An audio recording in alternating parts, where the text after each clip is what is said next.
Assalamualaikum warahmatullahi wabarakatuh. Perkenalkan, nama saya Fikri Fadhari Ramadan. Saya adalah perwakilan dari kelompok 7 mata kuliah Perkembangan Teknologi Komunikasi yang diampu oleh Bapak Agus Pamuji. Dan untuk anggota kelompok 7 sendiri ada Agil Muhadab, Istia Priyani, Ella Uciana, dan saya sendiri sebagai presentator di video ini. Oke, untuk judul dalam review jurnal kali ini kan kita review jurnal pedagogi ya. Jadi kita ambil judul Etika Pelaksanaan Konseling Berbasis Online dengan Pemanfaatan Media dan Teknologi pada Masa Pandemi COVID-19. Jadi jurnalnya itu jurnal pedagogi, jurnal penelitian dan pengembangan pendidikan ya teman-teman. Dengan volume dan nomor halaman volume 9, nomor halaman 1 dan halaman 17 sampai 23 pada tahun 2022. Jurnal ini dikembangkan. Penulisnya itu Mardi Handika dan Happy Carlina Marjo.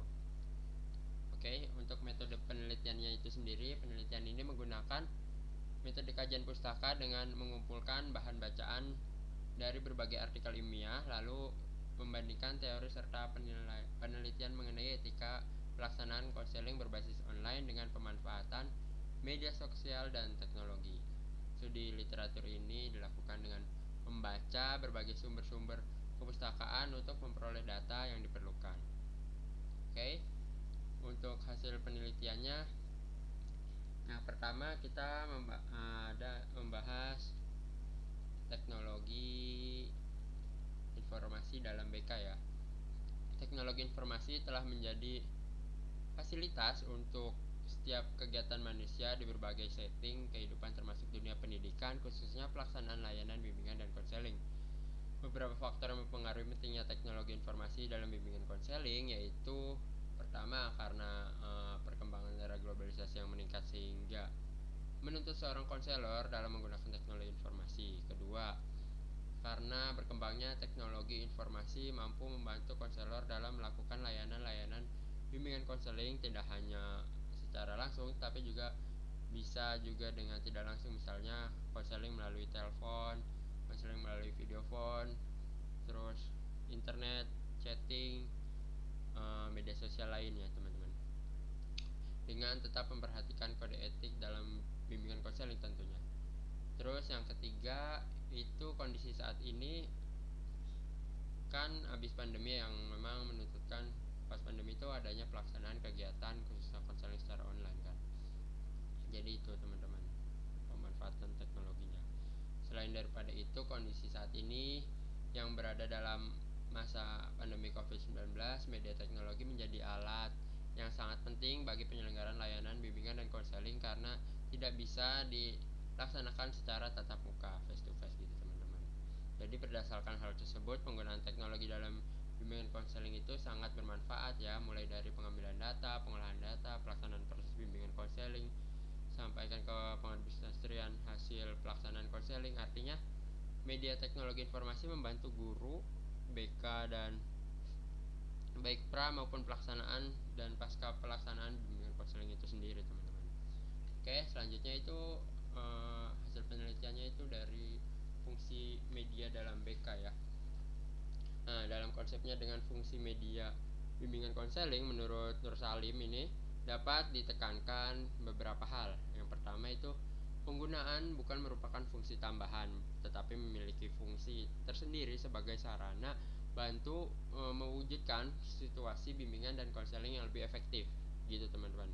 Yang kedua, media bimbingan dan konseling merupakan bagian integral dari keseluruhan proses layanan bimbingan konseling. Hal ini mengandung pengertian bahwa media bimbingan dan konseling sebagai salah satu komponen yang tidak berdiri sendiri tetapi saling berhubungan dengan komponen lainnya dalam rangka menciptakan situasi yang diharapkan.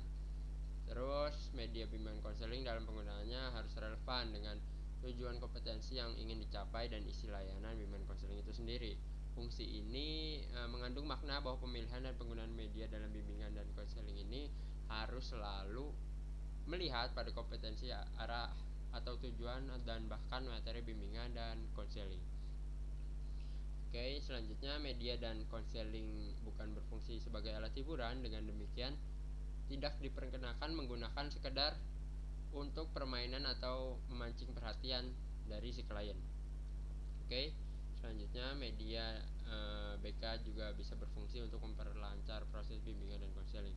Jadi fungsi ini mengandung arti kalau melalui media bimbingan dan konseling, siswa dapat lebih mudah memahami masalah yang dialami atau merangkap bahkan yang disajikan lebih mudah dan lebih cepat, teman-teman. Oke, yang terakhir, media dan bimbingan konseling berfungsi untuk meningkatkan kualitas layanan bimbingan dan konseling. Jadi pada umumnya hasil bimbingan dan konseling itu sendiri yang diperoleh siswa dengan menggunakan media bimbingan konseling akan tahan lama mengendap gitu, teman-teman. Untuk selanjutnya, etika dan pelaksanaan konseling berbasis media online. Jadi beberapa penelitian mengemukakan bahwa hasil pelaksanaan konseling secara online dapat dikatakan sangat dibutuhkan serta berhasil atau efektif dalam pelaksanaannya. Di antaranya penelitian yang dilakukan oleh Agrianur Rahman, Farida Rianti pada 2018 yang menunjukkan kalau gambaran tingkat kebutuhan media video bimbingan konseling untuk mengurangi perilaku bullying di SMA 5 Makassar menunjukkan bahwa media video sangat penting untuk dibutuhkan. Prototipe media video bimbingan konseling yang dikembangkan telah valid dan acceptable untuk mengurangi perilaku bullying. Kebersamaan media video bimbingan konseling yang diberikan pada kelas 10 siswa dalam uji kelompok kecil juga menunjukkan adanya perubahan tingkat perilaku bullying sebelum dan setelah penayangan video bimbingan konseling. Jadi beberapa penerapan ini cukup berhasil, teman-teman. Dan ada beberapa penelitian lainnya juga.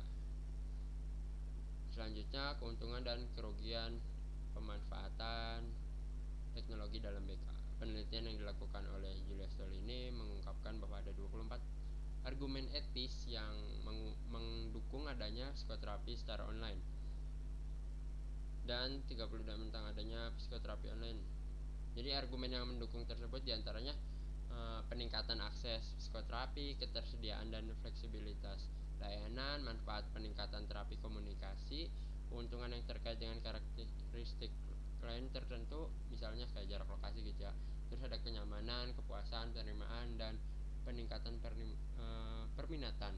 Terus keuntungan ekonomi juga bisa termasuk. Jadi sementara argumen yang menentang diantaranya itu kayak privasi, kerahasiaan dan masalah keamanan butuh pelatihan khusus bagi terapis lagi ya, masalah komunikasi menggunakan teknologi, kesenjangan penelitian dan masalah daruratnya juga.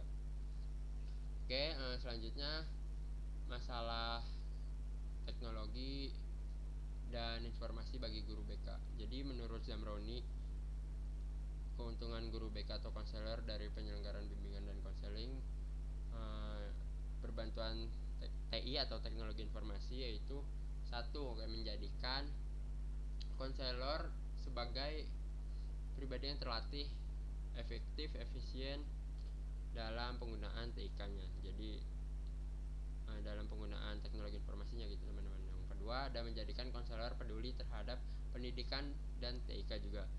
Yang ketiga, menjadikan konselor lebih terampil terhadap tren penggunaan teknologi dalam bimbingan konseling. Terus yang keempat, ada ini juga bisa menjadikan konselor memiliki kemampuan untuk menggunakan sumber-sumber teknologi lain yang dapat dimanfaatkan dalam proses BKI-nya, teman-teman. Yang kelima, menjadikan konselor lebih tertarik untuk mengembangkan perencanaan penggunaan teknologi dalam bimbingan dan konseling.